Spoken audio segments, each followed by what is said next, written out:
Dad slid a 1999 piggy bank into my lap and called it the start of my future home fund. 2 crumpled singles rattled out while Sophie jingled the keys to her brand new BMW under the tree lights. The bow on her hood probably cost more than my entire Christmas. I stared at the plastic pig's hollow smile, felt the room shrink around me, and in that moment, something inside me broke. The living room smelled like store-bought pine and warmed sugar, the kind of cheer that comes with a barcode. Tinsel hissed softly where the baseboard heater blew, and the tree lights blinked with a confidence I didn't feel.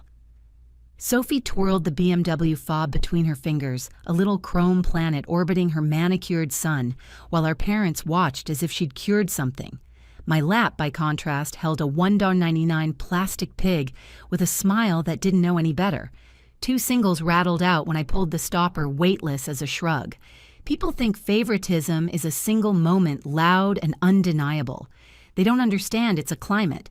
It starts as a draft under a door and becomes weather, your seasons, your sky.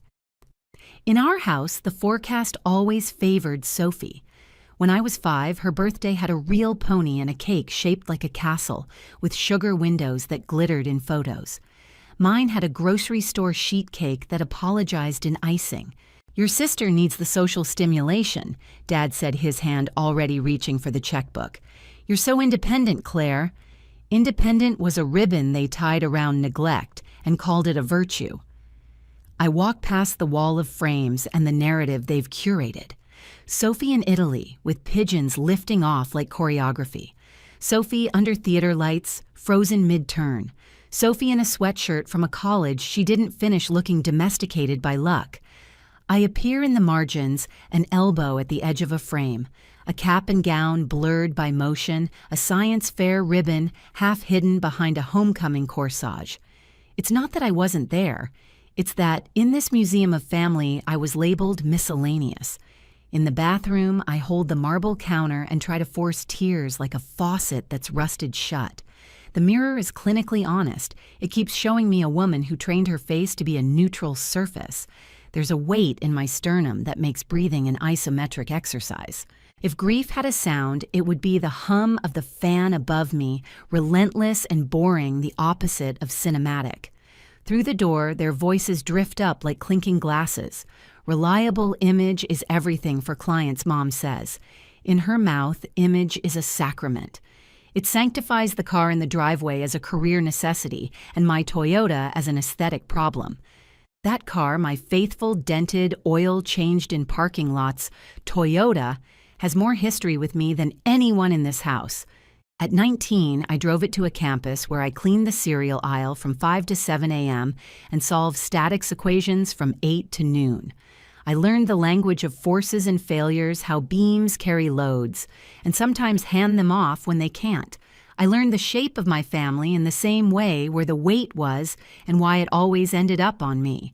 When I asked about help with tuition, Dad said, "We're encouraging Sophie to discover her passion in Europe." It came out like a weather report. The front is moving east, the rest of us should dress accordingly. Flashbacks arrive uninvited and too specific. The blue ink of a note Mom tucked into Sophie's suitcase. "Find yourself, baby. We believe in you." The note I got, taped to a lunch, practical and short, "Don't forget your calculus packet." My valedictorian speech began. Sometimes the scaffolding is the story and ended for an audience of other people's parents, because mine were cheering at Sophie's away game. "We'll watch the recording," Mom promised. They never did. The tape lived on my dresser like a sealed organ donation card.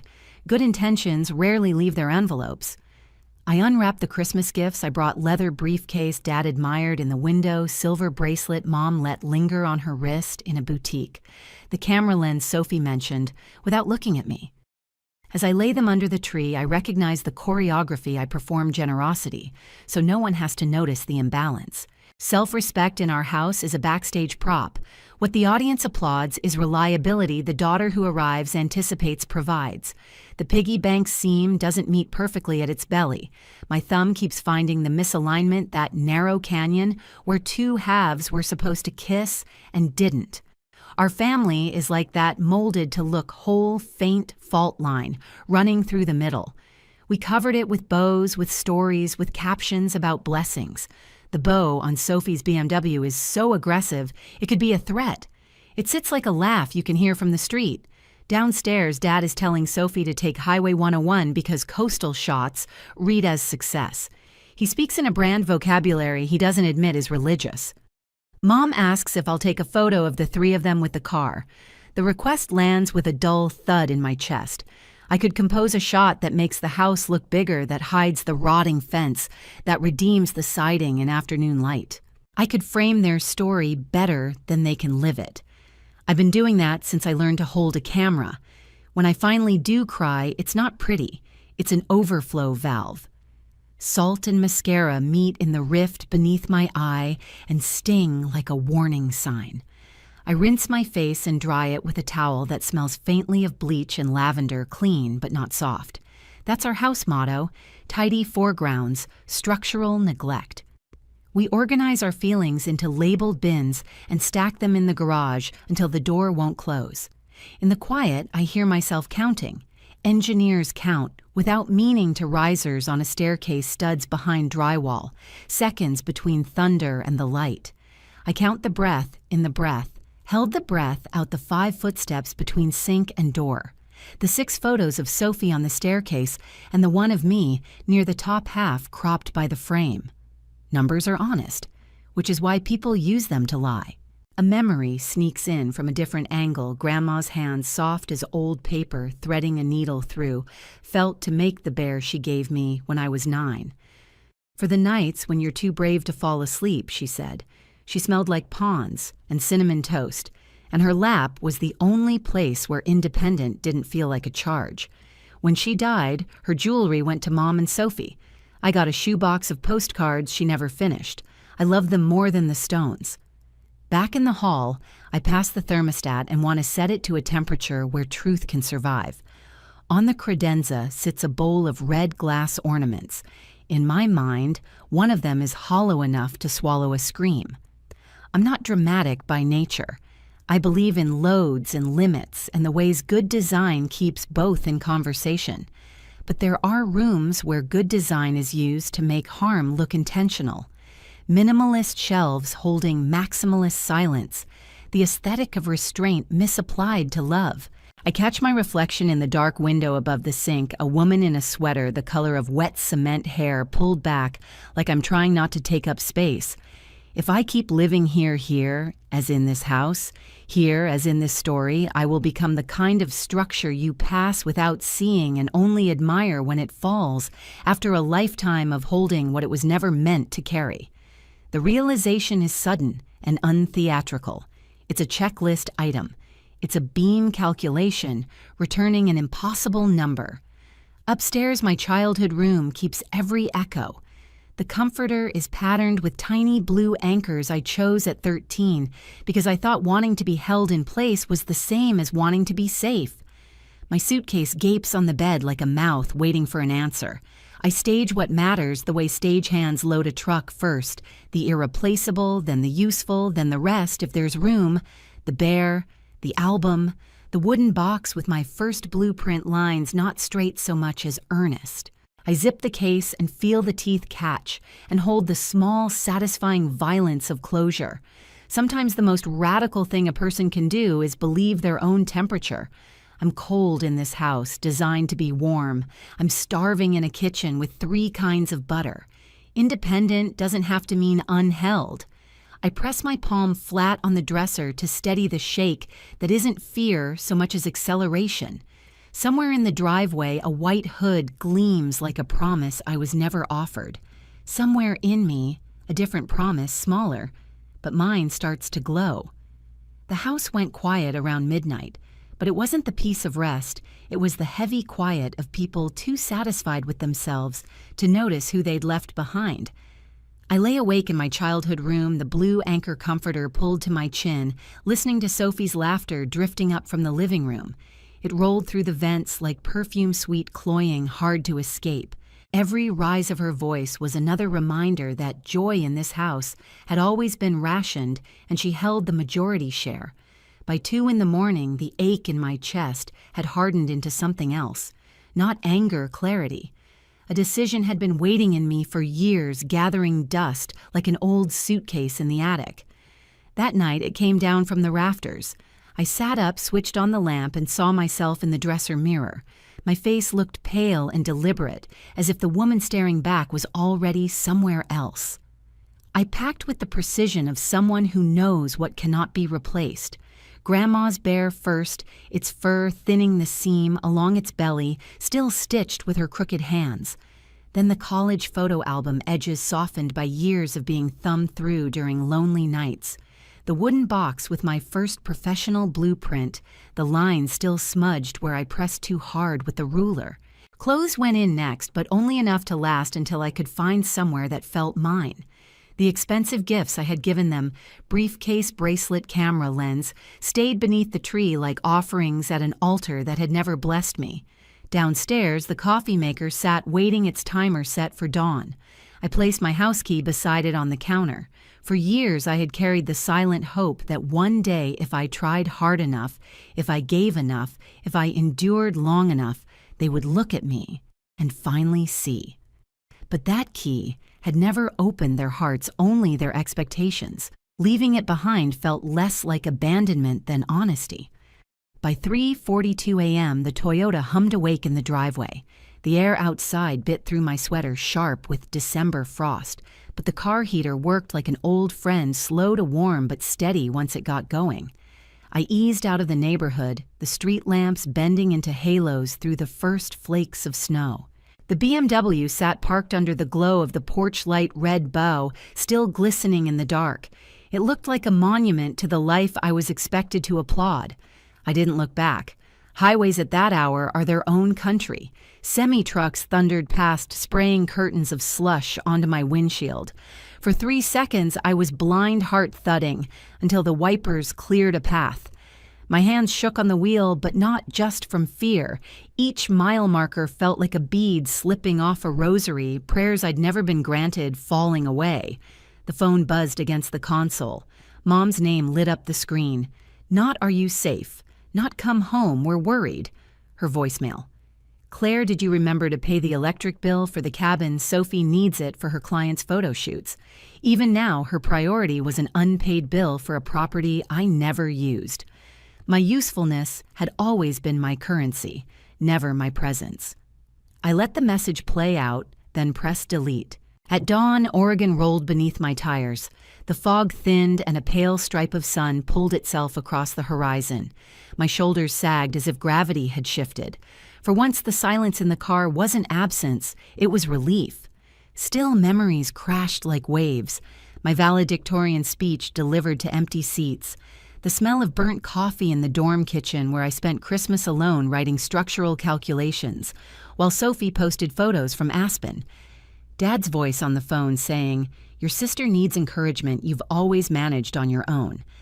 Mom's soft coo whenever Sophie failed. She just needs time to figure herself out. My victories were invisible. Her stumbles were sacred. By 7, I crossed into California.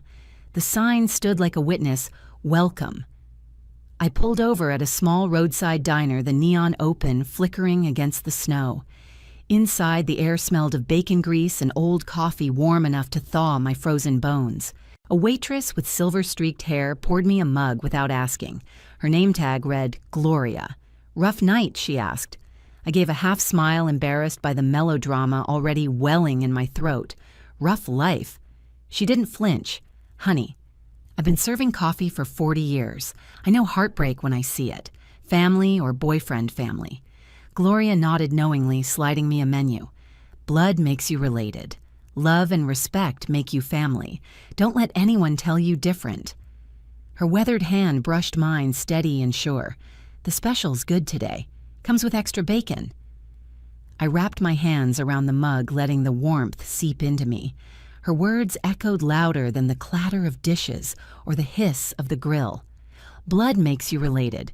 Love and respect make you family." It felt like someone had finally translated my entire life into a single sentence. As I sat in that booth, my phone lit up again. Not my parents this time, Monica. My college roommate, the one who had seen the late-night ramen dinners, the empty care packages, the times Sophie was showered with gifts while I rationed textbooks. "Where are you?" Her voice crackled through Bluetooth when I answered.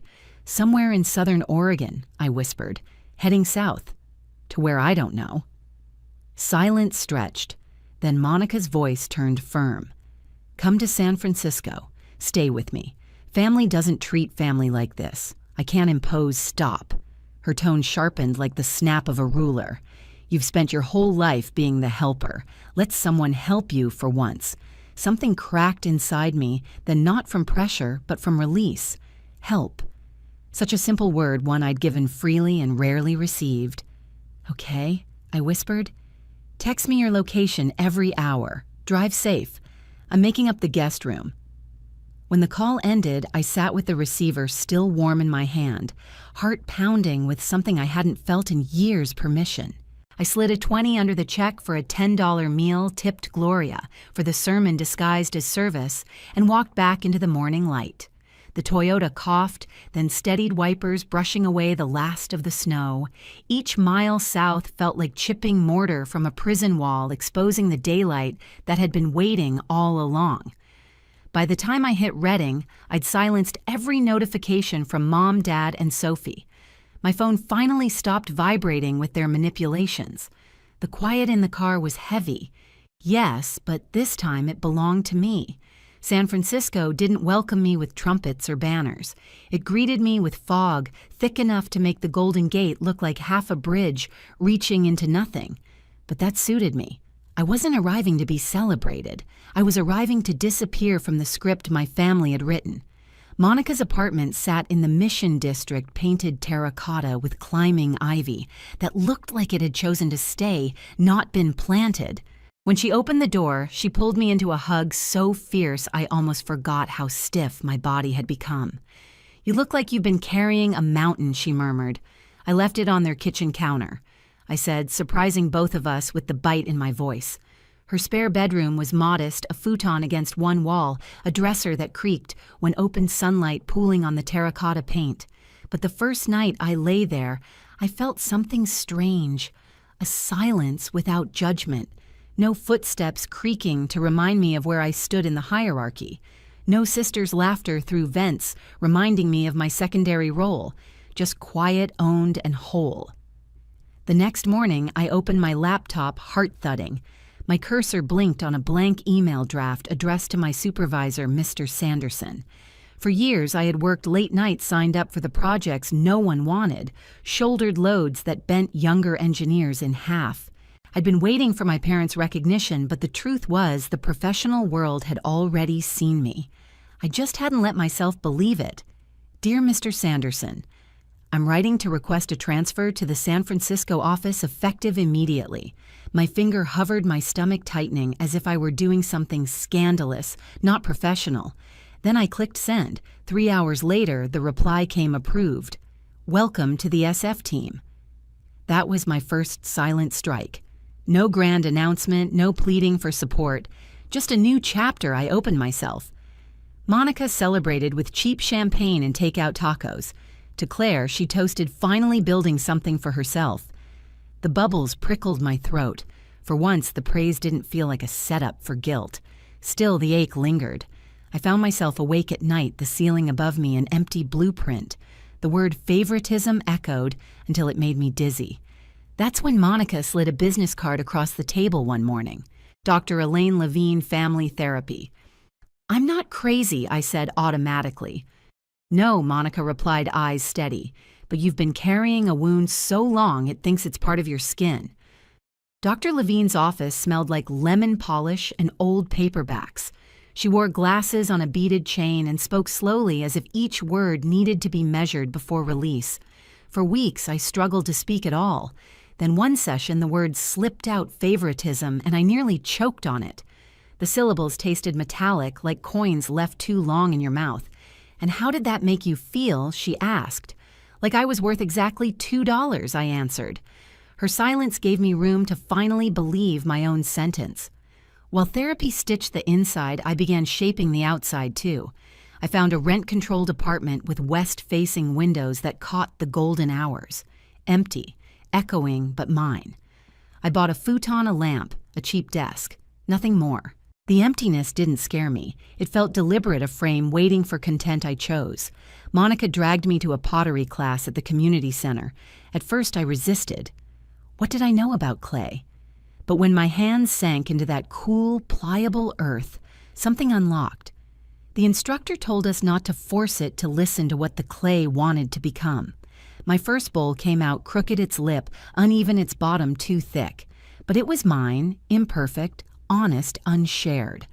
I left class with clay still under my fingernails and the rare sense that creation didn't need applause. Each week I slipped a crisp $2 bill into the piggy bank I had carried from Portland, not as an act of pettiness, but of reclamation. If they had measured my worth once in singles, I would now measure my freedom in twos. 1 bill per week since the night I walked out.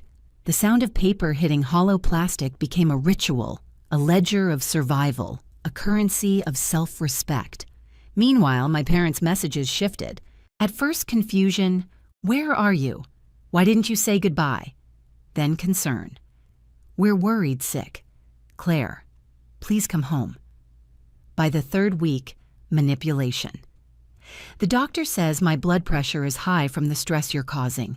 Dad left voicemails that thundered with authority. Return the Toyota immediately or I'll report it stolen. But this time, I didn't bite.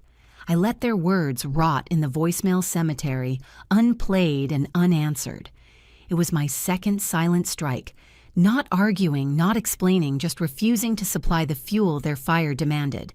At the office, my new team respected me, not because I was their daughter or their sister, but because my calculations held, my design stood. My deadlines were met.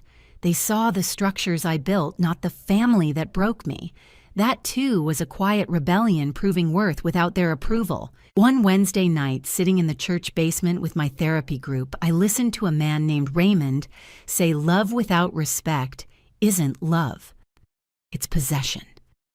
His words landed like a steel beam dropping into place. For 34 years, I had been possessed by the story my parents told about me, independent, capable, unneedy. But now I was writing new schematics. The counterattack wasn't about revenge. It was about reclamation. Brick by brick, boundary by boundary, I was building a life where my value was no longer up for debate. The first month in San Francisco carried a kind of hush I didn't recognize. I woke each morning to terracotta walls warmed by sun instead of my mother's voice calling Sophie's name. At first, the silence unnerved me. Then it started to feel like insulation. But insulation doesn't block everything. Messages seeped through cracks. The phone buzzed one night while I was shaping clay at the community center. Dad's voice filled the voicemail. Claire Bennett returned the Toyota immediately, or I'll report it stolen. This childish behavior has gone on long enough.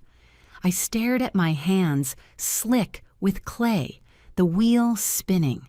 The Toyota was mine, titled in my name insurance, paid 7 years of receipts, filed neatly in my desk drawer. His threat wasn't about a car, it was about control. The next morning, Mom's message came. The doctor says, my blood pressure is dangerously high because of the stress you're causing.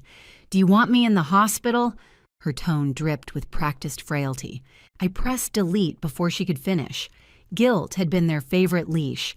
This time, I refused to slip my neck through it. By week 6, Sophie joined the chorus.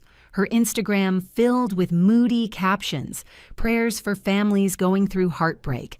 Mental health matters. Love wins. Beneath each post, comments piled up, friends offering sympathy, strangers sending hearts.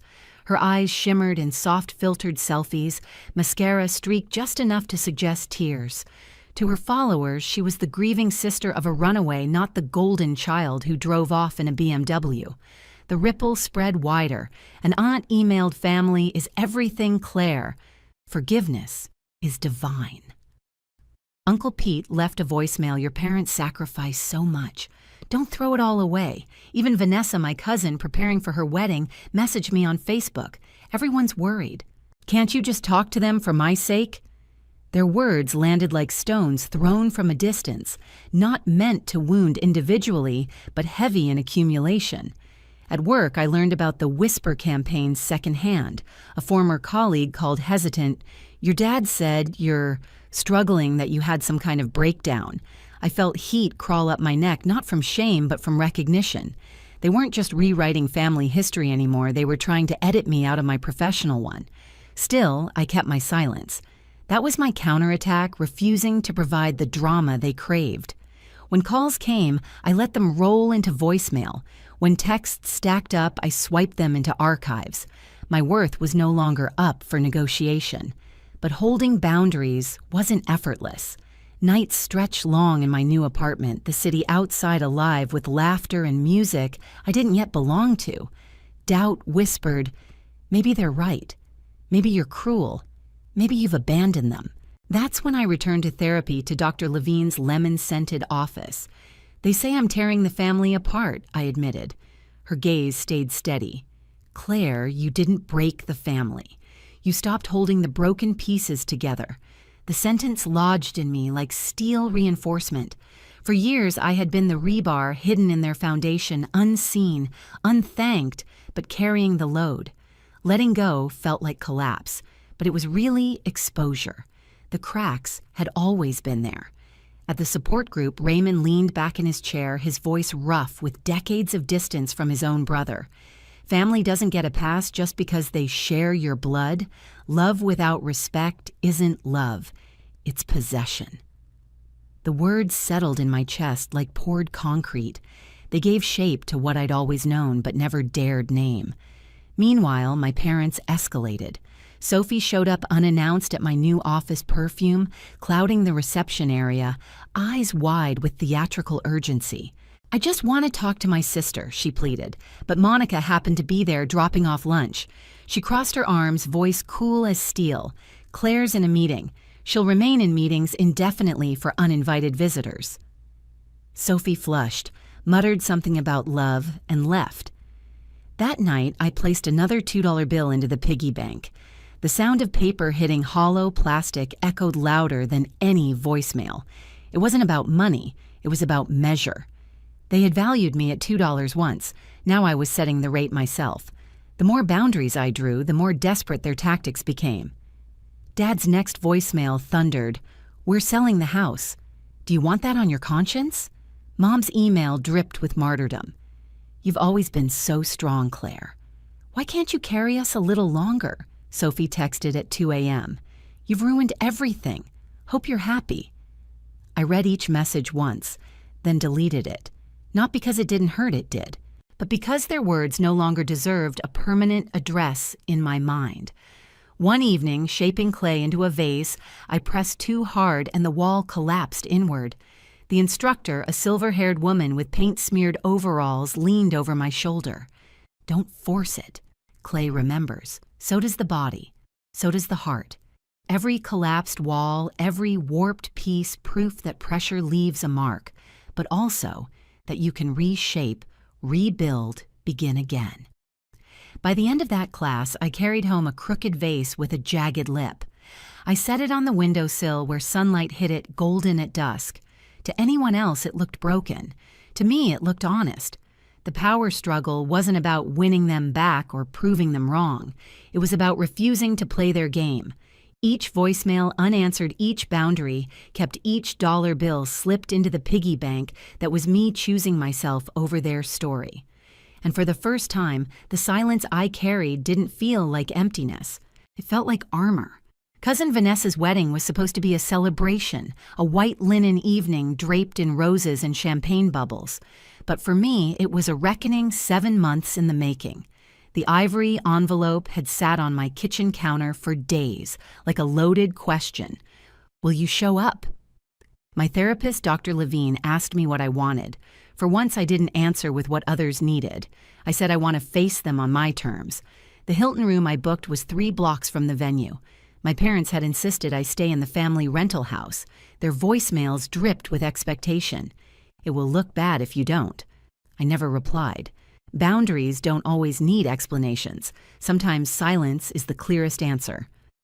When I arrived at Magnolia Gardens for the rehearsal dinner, the conversation inside fell quiet. Heads turned, eyes widened. My mother's hand flew to her throat. My father's bourbon paused midair. I walked in with my shoulders straight, wearing a silk emerald blouse that caught the light like armor. The woman who had walked out with a suitcase on Christmas morning was gone. In her place stood someone whole. Sophie approached first, a smile tugging at her lips but not reaching her eyes. "You look amazing," she said, hugging me lightly. Her perfume was expensive, but her voice cracked with strain. I stepped back, keeping space between us. "How's the BMW treating you?" I asked, calm as if inquiring about the weather. Her gaze darted away. "I had to trade it in. Payments were too much." She forced a laugh. "Got a Honda. More practical, you know." The mask slipped just enough to reveal the cracks. For the first time, pity rose in me, not the heavy, self-sacrificing kind, but compassion, without rescue. Later during cocktail hour, my father cornered me near the bar. "Family sticks together, Claire, no matter what." His voice was heavy with bourbon and authority. I met his eyes without flinching. Does it, or do some family members stick together while others get pushed aside? His face flushed. "We've always supported you. $2 in a piggy bank." The words left me soft but sharp, a blade wrapped in velvet. His mouth opened, closed, then he turned away. In the ladies' room, my mother appeared, mascara thick at the corners of her eyes. "We miss you so much," she whispered, reaching for my hand. I kept rinsing soap from my palms. "I miss who I thought you were, too." The real confrontation came the next day in the library of the venue 30 minutes before the ceremony. They'd staged it like an intervention. Dad pacing by the fireplace, Mom perched in a high-backed chair with tissues, clutched tight Sophie by the window, in a dress that cost more than my rent. "Sit down," Claire, Dad ordered, gesturing to a chair facing them. I closed the door behind me, but didn't sit. "I'm listening." Sophie spoke first, voice trembling with practiced concern. "Dad lost his job 3 months ago. Mom's been in therapy for depression. We're selling the house. This all started when you left." There it was, the trifecta. Financial crisis, health crisis, guilt crisis, wrapped neatly as my responsibility. "I'm sorry you're struggling," I said evenly, "but those are consequences of choices you made long before Christmas." Dad's face turned crimson. "Don't you dare," I cut him off, placing a leather-bound album on the table. I brought something. Page by page, I laid out the evidence, Sophie's elaborate birthday parties beside my modest ones, vacations abroad for her thrift store, holidays for me, letters of effusive love addressed to her, practical reminders to me. The financial records followed my student loans, stacked against Sophie's fully funded education. Mom rose to her feet, voice trembling. "We didn't have money when you went to college. Things changed later." "No," I said, calm but unyielding. "Dad's promotion came when I was 16. Grandma's inheritance came before my freshman year. You had money. You just chose not to spend it on me." The room grew heavy with silence. My father muttered, "You were always so capable. You didn't need help.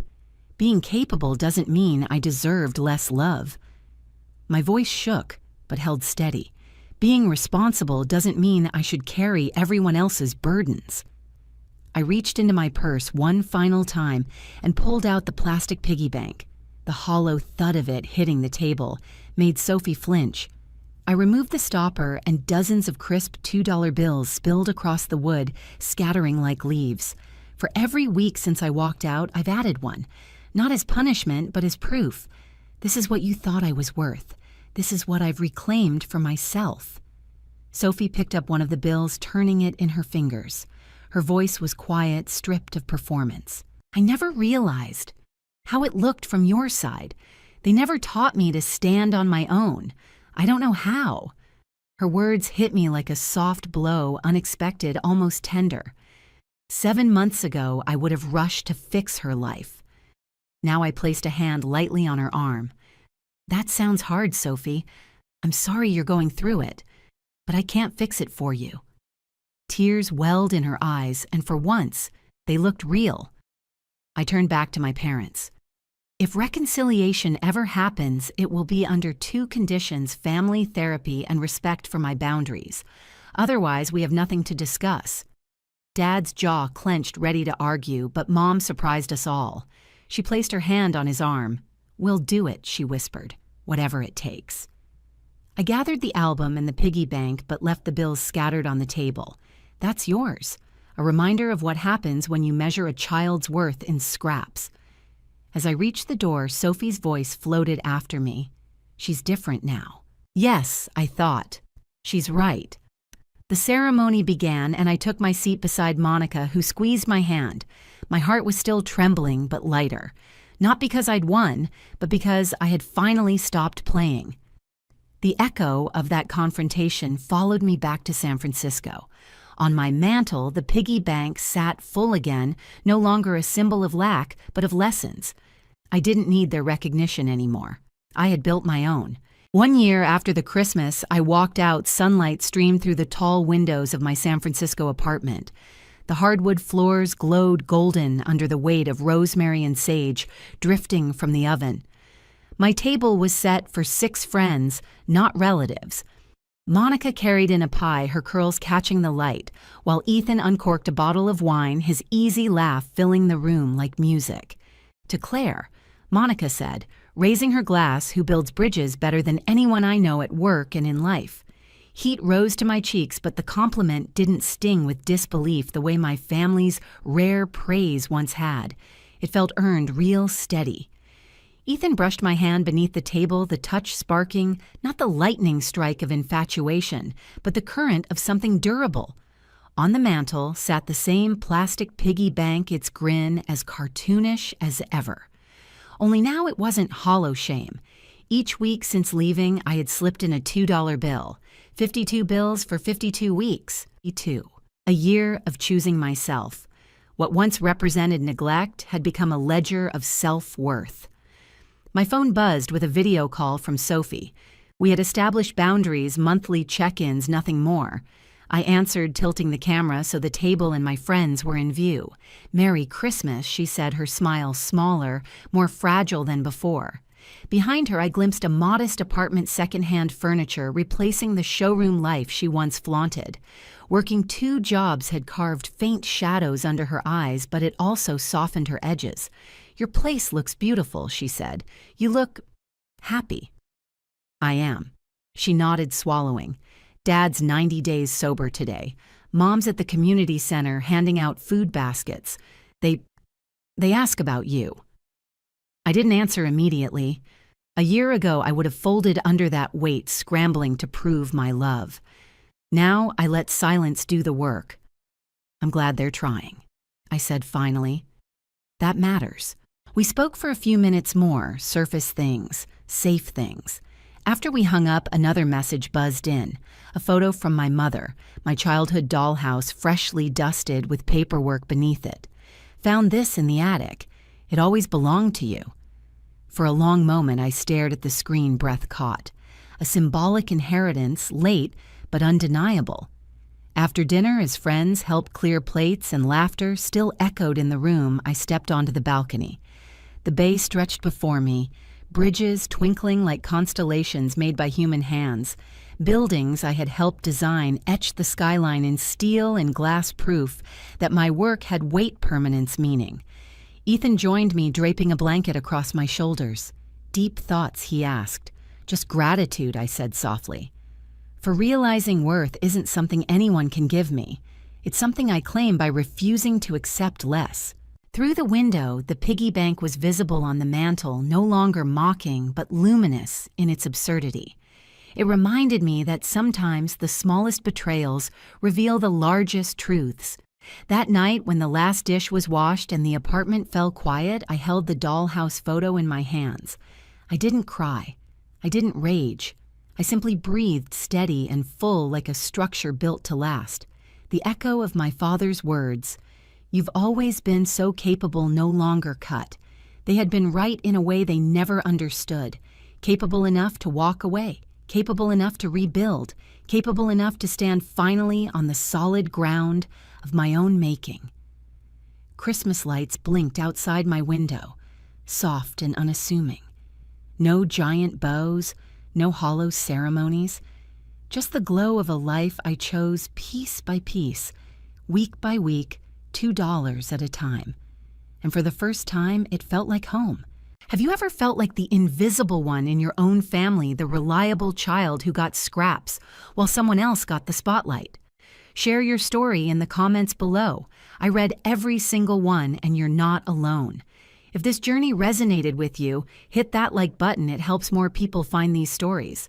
And don't forget to subscribe so you don't miss the next chapter of family betrayal and silent revenge. Turn on notifications because trust me, the echoes of these stories only get louder.